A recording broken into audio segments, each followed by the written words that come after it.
Hello hello hi dears. చూడండి, ఈరోజు నేను చాలా సింపుల్గా చాలా టేస్టీగా ఉండే పచ్చి రొయ్యలు మెంతి కూర చేయబోతున్నా. ఓకే, దానికోసం ఇక్కడ పచ్చి రొయ్యల్ని ఇట్లాగా ఉడకబెట్టి పెట్టుకున్నాను. అంటే కొంచెం ఉప్పు, కొంచెం పసుపు వేసి, ఒక ½ టీ స్పూన్ ఉప్పు, ఒక ½ టీ స్పూన్ పసుపు వేసి ఇట్లాగా ఉడికించి పెట్టుకున్నాను. దీని మూలన మనకి వంట చాలా త్వరగా అయిపోతుంది అన్నమాట. ఓకే, తర్వాత ఇక్కడ ఒక ఉల్లిపాయ, ఒక 2 పచ్చిమిరపకాయలు కట్ చేసి పెట్టుకున్నాను ఇలాగా. తర్వాత ఒక టమాటో పెద్దది ఇట్లా కట్ చేసి పెట్టుకున్నా. కొంచెం అల్లం వెల్లుల్లిపాయ పేస్ట్ ఒక ½ టీ స్పూను. తర్వాత ఇక్కడ మెంతి కూర ఒక కప్పు నిండా వచ్చింది, అంత మెంతి కూర అనమాట. అంటే మనకి పచ్చి రొయ్యలు ఎంత ఉన్నాయో ఉడికిన తర్వాత మెంతి కూర అందులో సగం అయిపోతుంది అదనమాట.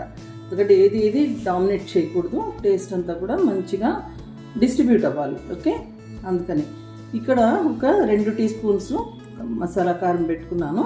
ఇందులో ధనియాలు, ఆవాలు, మెంతులు, జీలకర్ర అన్నీ వేసి వేయించి చేసిన పొడి ఇది. ఇక్కడ పసుపు పెట్టుకున్నా, ఇది 1/4 టీ స్పూను. అలాగే ఒక ½ టీ స్పూను ఉప్పు పెట్టుకున్నాను. ఇంకా అంతే, మనం వంట చేసుకుందాము. మీరు ఇది 1 పార్ట్లో కూడా చేసుకోవచ్చు.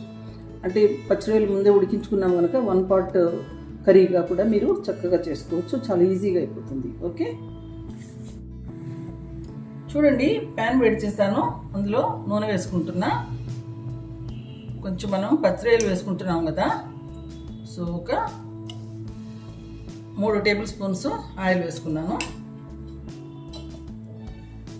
కొంచెం ఆయిల్ని ఫ్లేవర్ చేయడానికి చిన్న దాల్చిన చెక్క, ఒక 3 లవంగాలు వేసుకుంటున్నాను.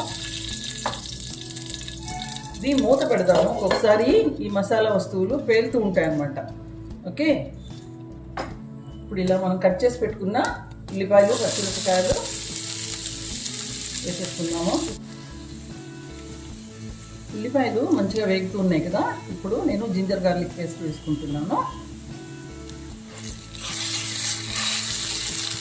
జింజర్ గార్లిక్ పేస్ట్ కొంచెం పచ్చి వాసన పోయేంత వరకు వేయించాను. ఇప్పుడు ఇందులో టమాటోస్ వేసుకుంటున్నా.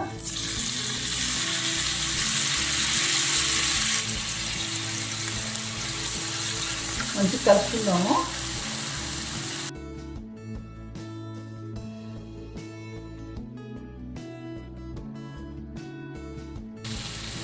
ఇప్పుడు టమాటోస్ ఉడకడానికి కొంచెం ఉప్పు హెల్ప్ చేస్తుంది అన్నమాట.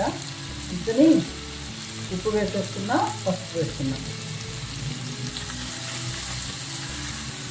ఇప్పుడు మంచిగా మిక్స్ చేసేసి ఫ్లేమ్ని మీడియంలో పెడతాను. మీడియంలో పెట్టి ఇలాగా మూత పెడతాను. ఒక 2 నిమిషాలు మూత పెడదాం. ఒక 2 నిమిషాలు అయింది, చూద్దాం. చూడండి, మంచిగా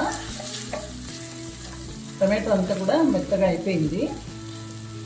ఇప్పుడు ఇందులో నేను పెట్టుకున్న కారం వేసేసుకుంటున్నాను. ఇది ఒక 2 టీ స్పూన్స్ కారం. కారం మీరు ఎక్కువ వేసుకోవటం, అంటే మీకు సరిపోయినట్టుగా వేసుకోవటం, అది మీరు చూసుకోండి.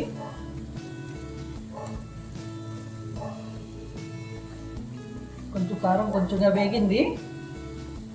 ఇప్పుడు ఇలాగా ఈ పచ్చిరొయ్యలు ఉడికించినవి నీళ్ళతో పాటు వేస్తున్నాను. మళ్ళీ ఫ్లేమ్ హైలో పెట్టుకుందాం.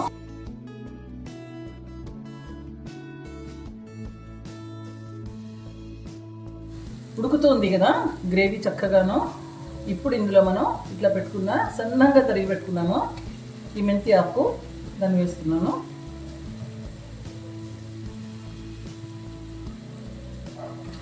ఇప్పుడు ఈ టేస్ట్లు అన్నిటితో పాటు చక్కగా మెంతి ఆకుని కలుపుకుందాము.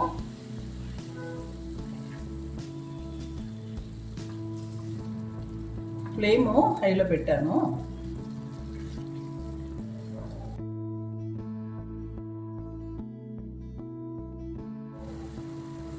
ఇందులో ఒక 2 టేబుల్ స్పూన్స్ వాటర్ వేసుకుందాం. ఎక్కువ నీళ్ళు మట్టుకు అస్సలు పోయకండి. ఎప్పుడు కొంచెం కొంచెంగా వేసుకుంటే టేస్ట్స్ డైల్యూట్ కాకుండా ఉంటాయన్నమాట. ఇప్పుడు నేను మంటను పూర్తిగా తగ్గిస్తున్నా, లో ఫ్లేమ్ మీద పెట్టుకున్నాను.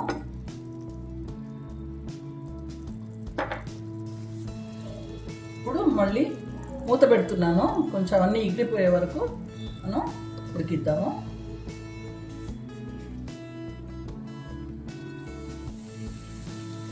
చూడండి, ఒక 7 to 8 minutes అయింది.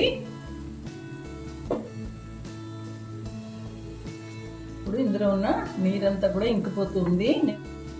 నేను అడుగు మాడకూడదని ఒక 2 సార్లు ఓపెన్ చేసి కలిపాను పైకి కిందకి. ఇప్పుడు ఫ్లేమ్ హైలో పెట్టుకుందాం.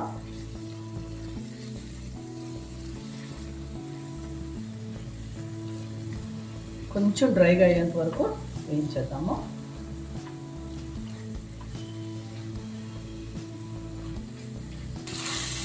చూడండి, ఇప్పుడు మంచిగా ఇట్లాగా వస్తుంది కదా. ఇప్పుడు ఈ స్టేజ్లో నేను ఉప్పు చూసాను. ఒక్క క్వార్టర్ టీ స్పూన్ వేసుకుంటున్నా. ఉప్పు ఒక క్వార్టర్ టీ స్పూను. చూడండి ఎంత బాగా వస్తుందో. నీటి చారలు లేకుండా ఇలా రావాలి. చూస్తున్నారుగా ప్యాన్ ఎంత క్లీన్గా ఉందో. చాలా చాలా బాగుంటుంది కూర. ఇప్పుడు మీకు స్టవ్ ఆఫ్ చేస్తున్నా, సర్వ్ చేసి చూపిస్తాను.